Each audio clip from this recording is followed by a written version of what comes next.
हमारी अधूरी कहानी।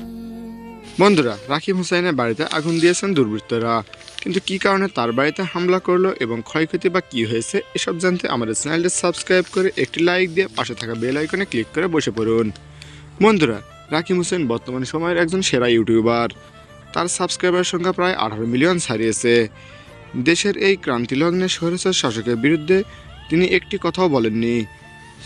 এমনকি আরএমিম দেশের অন্যান্য বড় বড় সেলিব্রিটিরা যেখানে রাস্তায় নেমে পড়েছেন, সেখানে রাকিব হোসেন ছাত্রদের পক্ষে তার ফেসবুকে একটি পোস্টও করেননি। গত 5ই আগস্ট আওয়ামী লীগ সরকার পতনের পর যারা যারা ওই দলের অন্তর্ভুক্ত ছিল তাদের প্রায় সবার বাড়িতে আগুন লাগিয়ে দেওয়া হয়। এই লিস্টে পড়ে যান রাকিব হুসাইনও। এই আগুন লাগার পর রাকিব হুসাইনের কী কী ক্ষতি হয়েছিল এবং তিনি ওই সময় কোথায় অবস্থান করছিলেন, তিনি নিজেই বা কী বলেছেন, এইসব জানতে আমাদের চ্যানেলটি সাথেই থাকুন। বন্ধুরা, রাকিব হুসাইন এবং রাকিব হুসাইন টিমের পরবর্তী আপডেট পেতে আমাদের চ্যানেলটি ফলো করে রাখুন এবং সাবস্ক্রাইব করুন।